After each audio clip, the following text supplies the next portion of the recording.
My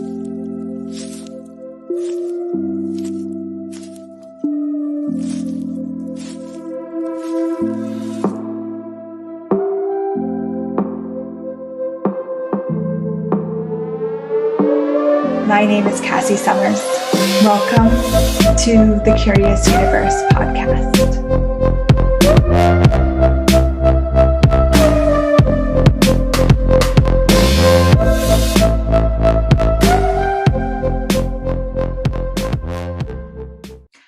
Today, we are going to talk about strength, strongness, and the sneaky stuff that's underneath all of that.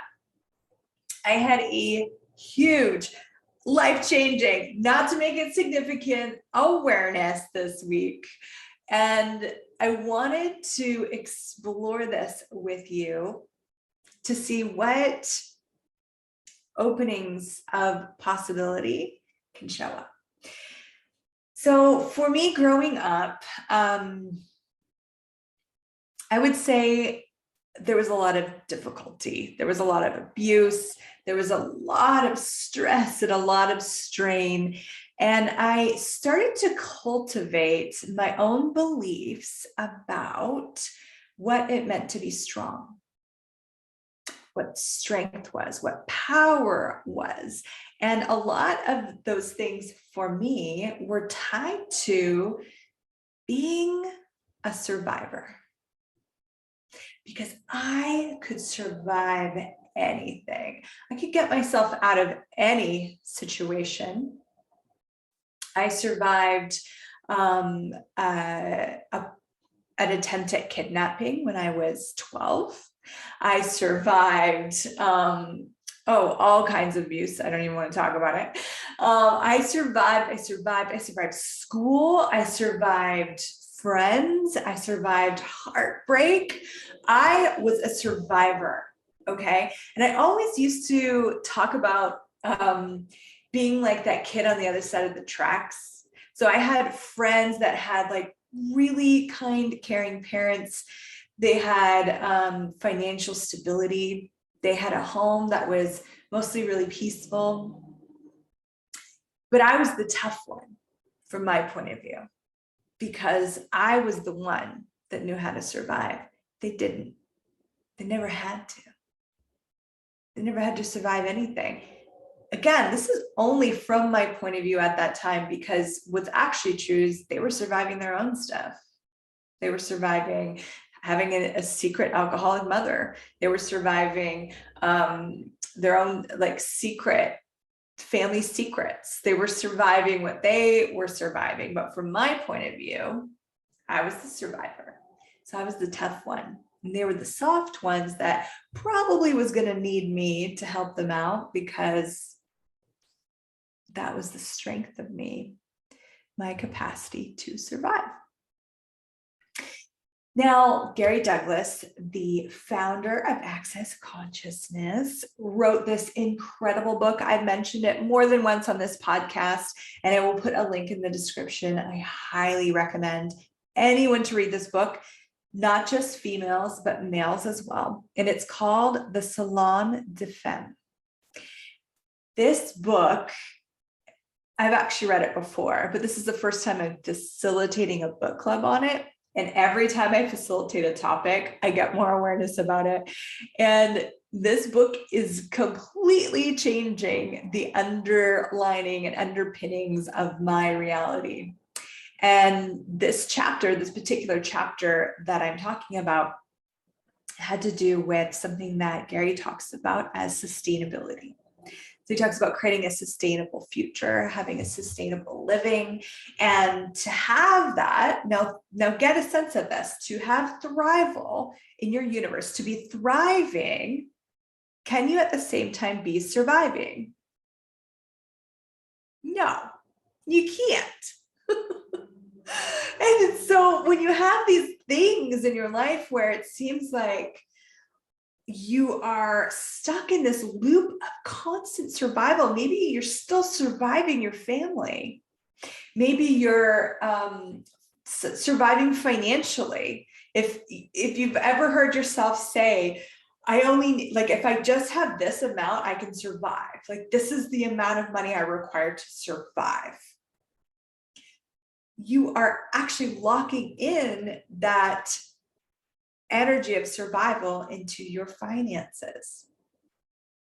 As long as I have this one friend, I can survive. As long as I have my kids, I can survive. As long as I have my relationship, I can survive. Well, you're creating that as a survival point, and you actually create systems of survival around all of your survival points. So all those systems and all of those survival points create a limitation of receiving in your life. They create a limitation of going beyond survival.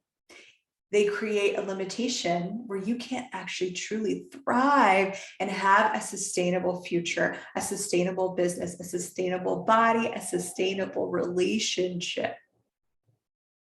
When you find yourself in a place where you are tolerating, maybe you're tolerating your job, you're tolerating how your partner gets angry and yells all the time. Maybe you're tolerating how your partner spends all your money.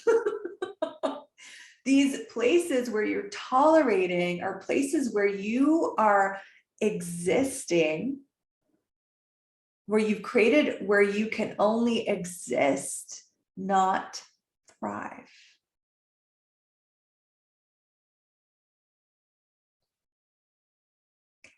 Whew. So now here's the strength part. When I looked at what's valuable about this, what's valuable to me about surviving, it's been with me since, as long as I can remember, even as a child, this survival, being a survivor. And what showed up for me was the lie that I had bought, that it was my greatest strength. So for what reason would I ever give up my greatest strength? It is what has kept me alive. But what I realized is I don't want to just be alive. I'm not interested in just maintaining some existence. I would love to create a living. I am creating a living of thrival, where my life, my living, my business, my money, my wealth continues to grow, to expand. And there's a sense of it actually taking care of itself.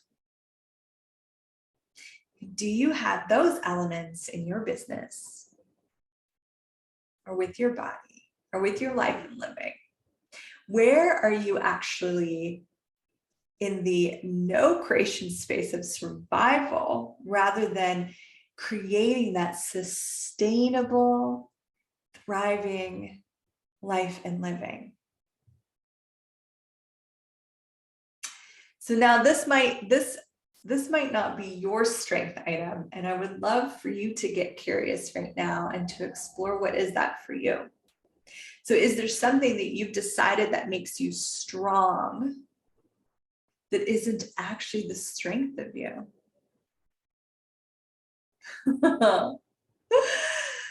I wonder what that is. If you've got an awareness and you want to post a comment, I would love to hear about it. But what is it about you that you decided makes you strong that isn't actually true? We don't want to give up those things, you know? Most of us have had a lifetime full of judgment, of feeling inadequate or wrong or weak. So if you have something that you've decided is the strength of you, you'll never want to give it up, even if it's not true, until you realize it's not true. And so this survival piece was my realization. It was my huge awareness of, oh, wow, it wasn't actually my ability to survive, which is an ability to tolerate, which is an ability to shut down, which is an ability to endure, which is an ability to shut off receiving so that I can tolerate everything. That wasn't my greatest strength. My greatest strength is to create something greater, create something that's never existed in this world. And I wouldn't even say my greatest strength, that's one of my great strengths. I have a multitude of strengths, and my suspicion is that you do too. So what have you bought is your greatest strength that actually isn't? And what have you bought is strong about you that is actually keeping you from going beyond it? I know some people that they believe their mind is their greatest strength, their capacity to digest information, to rationalize, critical, logical thinking. They've decided this is the strength of them, right? And they're going to hold on to that. They're going to hold on to that for dear life, because who would want to give that up?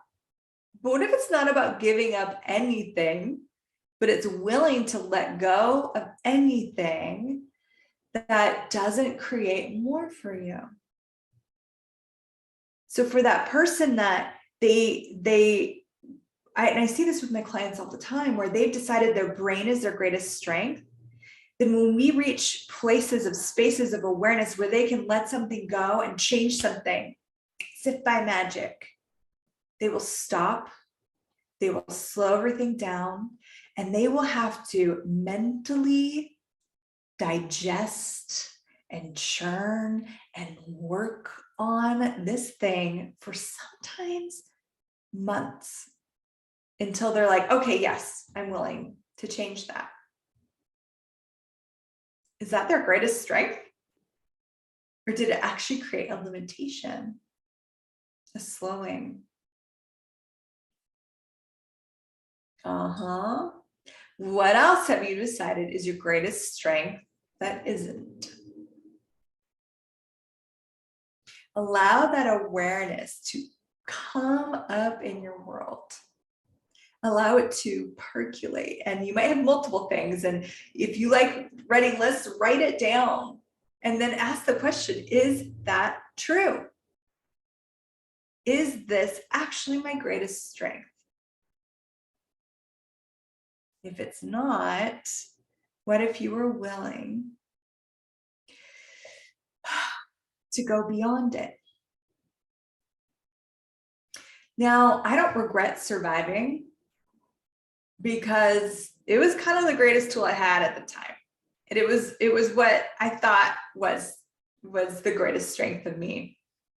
And I'm here. I survived. But in this new awareness, I know there's something so much greater for me. Rather than surviving heartbreak, I desire to create love that this world has never seen before. Rather than surviving the financial difficulties of being a single mom, I want to create a reality financially that is truly sustainable and beyond anything anyone has ever had. That's where I'm directing my energy now. With relationship, with body, with everything. I'm like a little investigator, and I'm looking at this thing of survival, and I'm going, is there an energy of survival here? Oh, cut that down, strain and create it. And ask what I can create beyond it. So if you've decided it's your mind, if you've decided it's your capacity to take abuse and suffering out of people's bodies, if you've decided it's to heal, if you've decided it's to kill, if you decided it's to fight the good fight, whatever it is, get vulnerable with it. What if you got truly and totally vulnerable with it? Part of that is letting go of your decisions and your conclusions about what that is, about what it's done for you.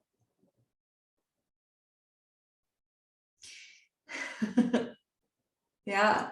So those with brilliant minds, what if it's actually not the mind that has created their life? What if it's actually been their knowing and their awareness?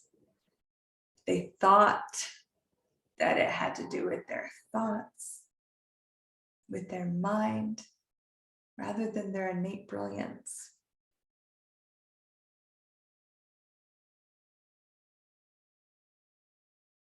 What have you been told was your greatest strength that you align and agree with? So some people are told, oh, wow, you can do that. You must be strong. You endured that. You must be strong. And it's not always out loud. It can just be where you notice someone admiring something about you, or they're complimenting you. And you lock that in. Oh, there, that's the thing. That's my greatest strength. What if you had so many strengths, so many gifts, so many talents that you could never claim one to be the greatest?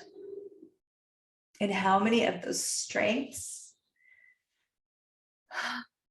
are the lowest common denominator of what you're actually capable of?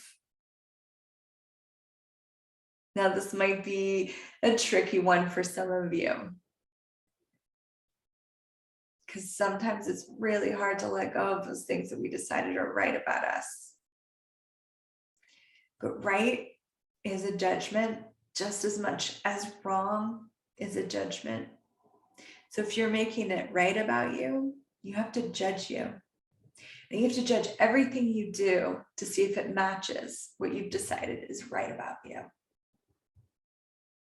Now, that doesn't sound like a fun way to live. Are you tired? You tired of judging yourself 24/7?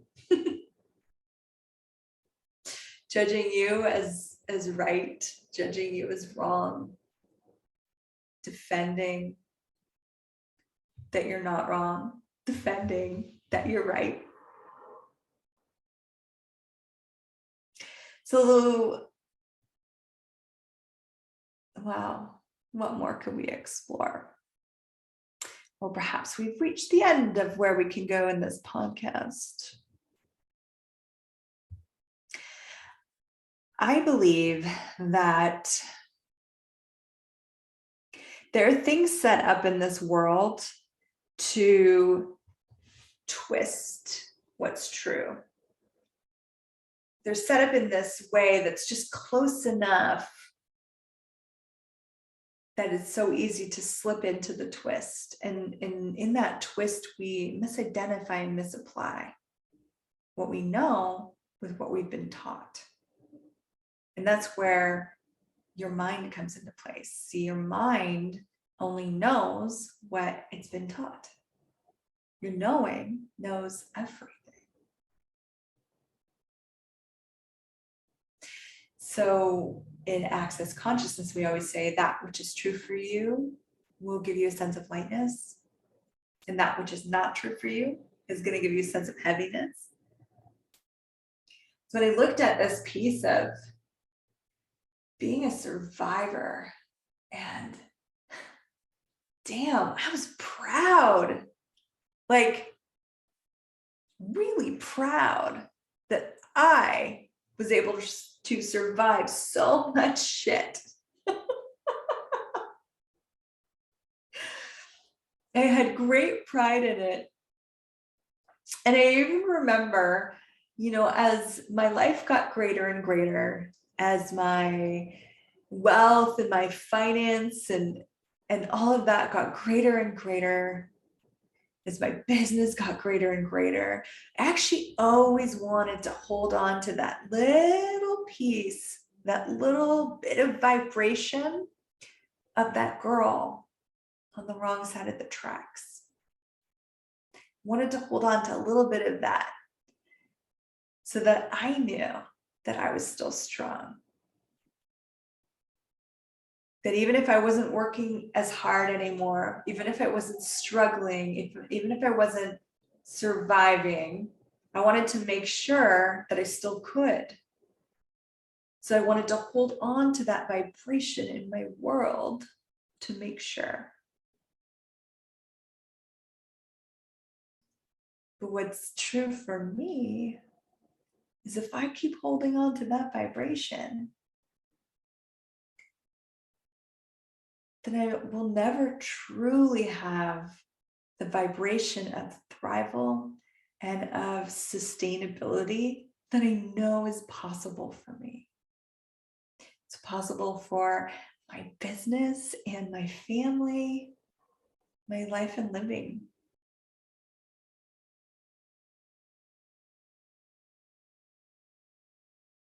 So you might have found yourself doing a lot of, self-reflection, self-work, and having something like this in your world that you just haven't totally been willing to change,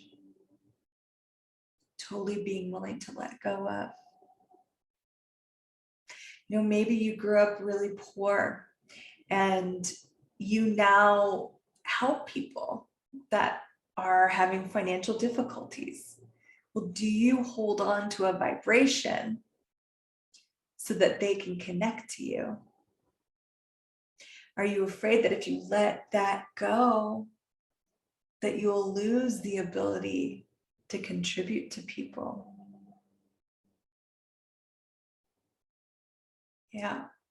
If you're a head tripper, if that's what you had decided was your greatest strength, and you've realized that maybe it wasn't, are you holding on to an element of that?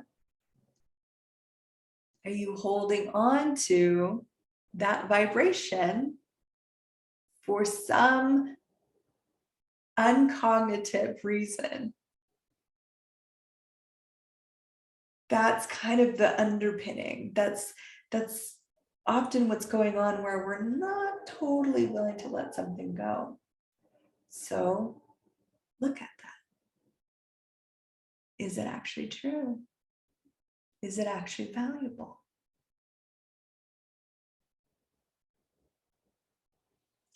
Whew.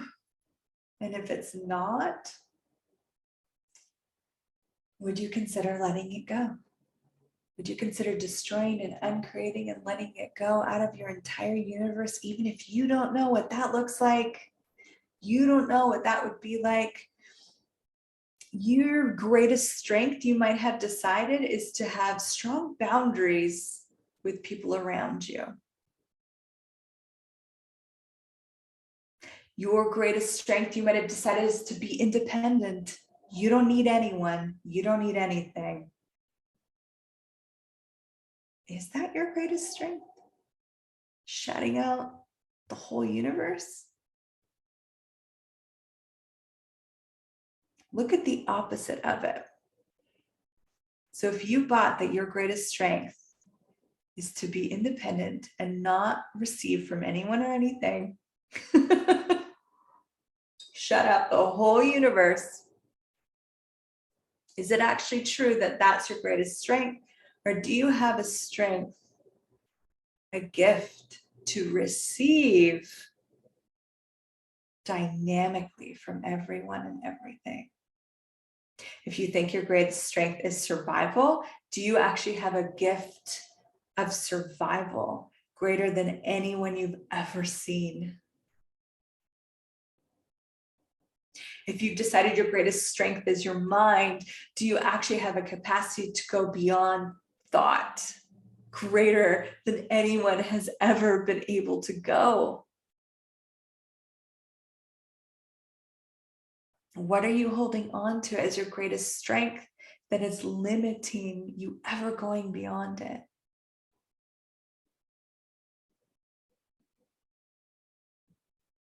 And as you explore this, would you relax? Would you allow the molecules of your very being to shift and alter right now? Because it's right here. It's available in this moment, in this space here, as we are together. You can have all of this change if you're willing to say yes. And if you're not, that's okay. Watch this again when you're ready. Watch this years down the road. You have to be willing to lose what you've decided is the greatest thing about you to actually become as great as you are.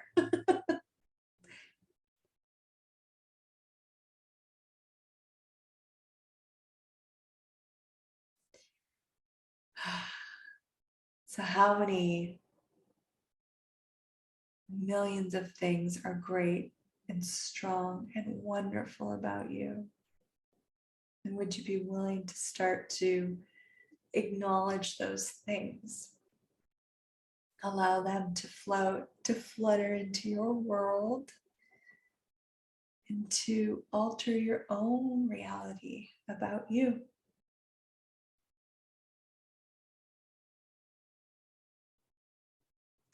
Such vulnerability with self can open up doors to possibilities truly beyond this reality.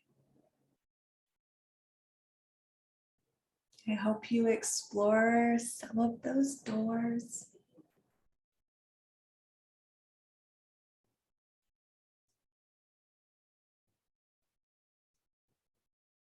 I hope you step into some beyond this reality possibilities.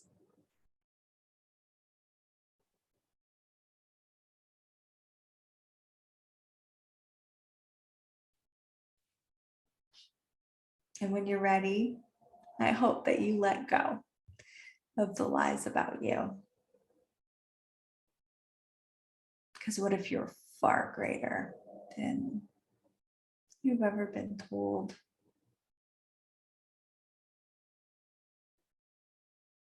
What if truly you're the only one that can fully know you in the full greatness of you?